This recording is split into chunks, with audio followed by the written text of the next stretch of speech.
शंकर नाम का एक आदमी अपने खेत में मजे से सो रहा था। रात का समय था कि तभी अचानक से शंकर के मुंह पर एक पत्थर आकर गिरता है। आह! आह! मेरा मुंह! ये ये मेरे ऊपर पत्थर किसने फेंका?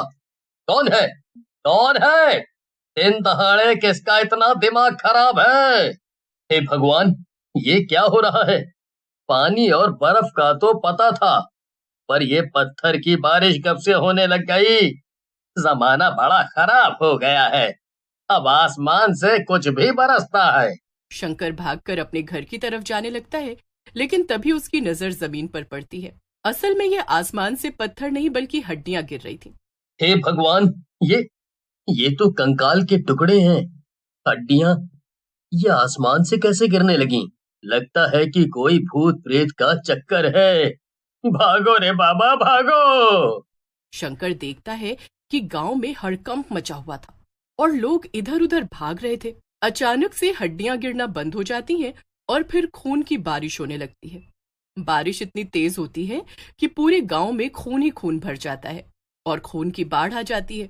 कुछ लोग तो अपने घरों में जाकर छिप जाते हैं, मगर कुछ बहकर चले जाते हैं। थोड़ी देर बाद जब बारिश बंद होती है और बाहर के हालात सुधरते हैं, तब बचे हुए कुछ लोग बाहर आते हैं। ये सब आखिर हुआ क्या? ये कैसी भूतिया बारिश थी कि गांव के आधे लोगों को अपने साथ ले गई। ना जाने वो लोग कहाँ गए होंगे। अब हम उनका पता कैसे लगाएं? अरे तुम्हें उनकी पड़ी है। पहले अपने आप को तो बचा लो, वरना थोड़ी ही देर में तुम भी उन्हीं के पास पहुंच जाओगे। पहले तो आसमान से हड्डियां गिरी और फिर कितना सारा खून। मानो या ना मानो, इस सब के पीछे जरूर किसी भूत या चुड़ैल का हाथ है। हाँ। अरे मगर जो लोग बारिश में बहकर गायब हो गए उनका क्या? वो क्या मर गए? नहीं नहीं, ऐसा नहीं हो सकता। ऐसा होना भी नहीं चाहिए। क्या पता, लेकिन हमें गांव छोड़कर शहर चले जाना चाहिए, क्योंकि अगर वो बारिश दोबारा हुई तो हम सब मारे जाएंगे। बाकी सब बचे हुए गांव वाले शंकर की बात से सहमत हो जाते हैं, मगर एक औरत जिसका नाम ज्योति था वो कहती है, नहीं, हम गांव छोड़कर कैसे जा सकते हैं? जब भूतिया बारिश हुई तब मेरी बेटी मीना बाहर खेल रही थी, वो भी अब गायब है। हम सबको मिलकर गायब लोगों को ढूंढना चाहिए। हम ऐसे कैसे उन्हें जाने दे सकते हैं? हाँ हाँ, तुम एकदम ठीक कह रही हो। मेरी गाय भी लापता है, मैं उसे ऐसे मरने के लिए तो नहीं छोड़ सकती हूँ ना। अरे लेकिन वो सब गायब नहीं हुए। वो सब तो नहीं, इसके आगे कुछ मत कहना। अगर तुम लोगों को यहाँ से जाना है तो अपना बोरिया बिस्तर बांधो और चले जाओ। मैं तो गायब हुए लोगों को और अपनी मीना को ढूंढ कर रहूंगी। अरे अरे गांव वालों, इसे छोड़ो, यह तो सचमुच पागल हो गई है। हाँ, हम सब गांव छोड़कर चलते हैं, वरना हम भी बेमौत मारे जाएंगे। इसे अगर मरना है तो शौक से मरे। हाँ। ये सुनकर सभी गांव वाले हैरान रह जाते हैं। सभी गांव वाले गांव छोड़कर जाने की बात से सहमत थे, लेकिन तभी अचानक से आसमान में बहुत तेज बिजली कड़कती है और सब लोग डर जाते हैं। ये क्या? फिर से बारिश होने वाली है क्या? अरे भागो रे! अपनी अपनी जान बचा के भागो! नहीं नहीं, हमें जल्दी अपने घरों के अंदर जाना चाहिए। यहाँ बाहर रहना या कहीं बाहर भागना खतरे से खाली नहीं है। अभी सबसे ज्यादा सुरक्षित हमारा घर ही है। पूरे गांव में भगदड़ मच जाती है और सब अपने अपने घरों के अंदर भागने लगते हैं कि तभी आसमान से एक चुड़ैल उड़ते हुए जमीन पर आती है और जोर जोर से हंसने लगती है। मैं हूँ बारिश करवाने वाली चुड़ैल, और अब मैं तुम सब बचे हुए लोगों को भी खत्म कर दूंगी। कोई भी मुझसे बच नहीं पाएगा, और जिसने भी चालाकी दिखाने की कोशिश की उसे तो मैं सबसे पहले खत्म करूंगी। सभी लोग अपने अपने घरों में छिप गए थे, मगर वो खिड़की से चुड़ैल को साफ साफ देख पा रहे थे। शंकर और ज्योति साथ में ज्योति के घर में छिपे थे। वो जब खिड़की से बाहर बारिश की चुड़ैल की बात सुनते हैं तो घबरा जाते हैं। हे भगवान! ये तो सचमुच कोई चुड़ैल है। हमें जल्द से जल्द यहाँ से भागना चाहिए।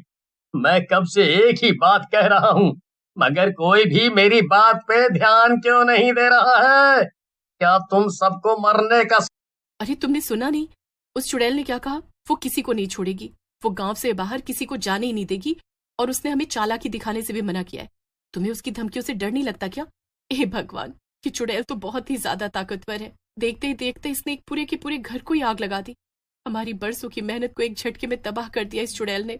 मैं तो पहले ही कह रहा था कि हम सब यहाँ से भाग जाते हैं। तो तुम इतने मतलबी कैसे हो सकते हो? तुम्हें सिर्फ अपनी पड़ी है। अरे वो चुड़ैल किसी को कहीं नहीं जाने देगी। अब सबको साथ मिलकर उससे लड़ना होगा। बाहर पत्थर, खून और आग की बारिश हो रही है। तभी उसका ध्यान सामने रखे सामान पर जाता है। ये क्या? ये तो छतरी बनाने का सामान है। क्या तुम छतरियां बनाते हो? क्या? हाँ, क्यों, तुम्हें इससे क्या? अरे पागल आदमी, बाहर हमें उस चुड़ैल की बारिश का खतरा है और बारिश बचाता है छतरी। इसका मतलब हमारे पास उस चुड़ैल से बचने का एक रास्ता है। वाह, मैं पागल हूँ या तुम? इस छतरी से तुम आग और पत्थर की बारिश से बचोगी? पहले तो वो चुड़ैल तुम पर हंसेगी और फिर तुम पे पत्थर बरसा बरसा के तुम्हें मार डालेगी। मेरी पूरी बात तो सुनो। तुम कपड़े की छतरी मत बनाओ। मैं तुमसे एक ऐसी छतरी बनाने के लिए कह रही हूँ जिससे कि हम उस चुड़ैल से लड़ सके। होगी एक लोहे की छतरी जिस पर पत्थर और खून की बारिश का कोई असर नहीं होगा। तुमने फायर प्रूफ कपड़ों और हथियारों के बारे में तो सुना ही होगा ना, ऐसी चीजें जिनमें आग नहीं लगती है। तो बस तुम्हें वैसी ही छतरी बनानी है। लेकिन मेरे पास तो सिर्फ छतरी बनाने की कला है। ये जैसी छतरी तुम बनाने को कह रही हो, उसका सामान मेरे पास नहीं है। उसके लिए तो हमें कलुआ लोहार से सामान लेना पड़ेगा। तो ठीक है, जैसे ही रात हो जाएगी हम उसके घर जाएंगे और हम लोग सभी गांव वालों को भी अपने प्लान में शामिल कर लेंगे। फिर हम उस चुड़ैल को आसानी से हरा पाएंगे। रात होते ही ज्योति और शंकर काम पर लग जाते हैं। शंकर और उसके साथ गांव के कुछ और लोग भी छतरी बनाने में लग जाते हैं। अगले दिन सभी गांव वाले चुड़ैल का सामना करने के लिए पूरी तरह से तैयार थे। अगले दिन सुबह होते ही चुड़ैल फिर से वापस आ जाती है। कहाँ हो गांव वालों? देखो मैं आ गई। अब तुम लोग भी जल्दी जल्दी बाहर आ जाओ और ये गांव छोड़कर चुपचाप चले जाओ। चुड़ैल की बात सुनकर सभी गांव वाले हैरान हो जाते हैं। तो तुम अगर हम सबको यहाँ से भगाना ही चाहती थी तो फिर हमें अभी तक जाने क्यों नहीं दे रही थी? वो तो बस मैं तुम्हारे साथ थोड़ा खेल रही थी, और वैसे भी क्या पता तुम लोग पहले मेरे कहने पर गांव खाली करके ना जाते और मेरा कहना मानते। लेकिन अब इतनी तबाही देखने के बाद तो मुझे पूरा यकीन है कि तुम लोग यहाँ से चुपचाप चले जाओगे। ये सब क्या है? ये इस चुड़ैल का क्या नया नाटक है? अब मैं तुम लोगों को आखिरी मौका दे रही हूँ, जल्दी से गांव खाली कर दो। तभी ज्योति घर से बाहर आ जाती है और चुड़ैल से कहती है, लेकिन तुम ये सब कर क्यों रही हो? हमें यहाँ से भगाकर भला तुम्हें क्या मिलेगा? ओहो, तुझ में तो बड़ी हिम्मत है। चल, अब तू पूछ रही है तो मैं बता देती हूँ। दरअसल मैं ये सब इसलिए कर रही हूँ क्योंकि बरसों से मैं यहाँ वहाँ भटक रही हूँ और अभी तक मुझे कोई भी ऐसी जगह नहीं मिली है जहाँ मैं अपना घर बना कर रह सकूँ। मगर ये जगह मुझे बहुत पसंद आ गई है और इसलिए मैंने तय कर लिया है कि मैं यहीं रहूंगी। नहीं, हम कहीं नहीं जाएंगे। ये हमारा घर है। कोई यहाँ से जाएगा तो वो हो तुम। अच्छा ठीक है, तो अब जो कुछ भी होगा उसकी जिम्मेदार तुम खुद होगी। इतना कहकर चुड़ैल फिर से अपनी भूतिया बारिश चालू कर देती है। लेकिन अब कोई भी उससे नहीं डरता है क्योंकि शंकर ने अपने बनाए हुए छाते सब लोगों में बांट दिए थे। देख लिया ना चुड़ैल की बच्ची, हम तुमसे नहीं हारेंगे। अब तुम्हें यहाँ से जाना ही होगा क्योंकि अब तुम हम सबसे हारने वाली हो। अरे नहीं, ये सब क्या हो रहा है? अब मैं क्या करूंगी? कैसे इन लोगों को यहाँ से भगाऊंगी? नहीं नहीं नहीं, मैं हार नहीं सकती। इतना ही नहीं, ज्योति ने अपनी सूझबूझ का इस्तेमाल करके शंकर से एक बड़ा सा बक्सा भी बनवाया था। गांव वालों, यही मौका है। जल्दी से उन नंगारों को इस चुड़ैल पर फेंक दो और इसका सारा खेल खत्म करो। इसने हमें बहुत परेशान कर लिया है। अब इसकी बारी है। सही मौका पाते ही लोग चुड़ैल पर उन नंगारों को फेंक देते हैं और चुड़ैल जलन के मारे तड़प उठती है। देखते ही देखते चुड़ैल उन अंगारों से जलकर राख हो जाती है और ज्योति की समझदारी के कारण आज सभी गांव वाले बच जाते हैं। थोड़ी दूर ढूंढने के बाद उसे अपनी बेटी और बाकी के लोग भी मिल जाते हैं।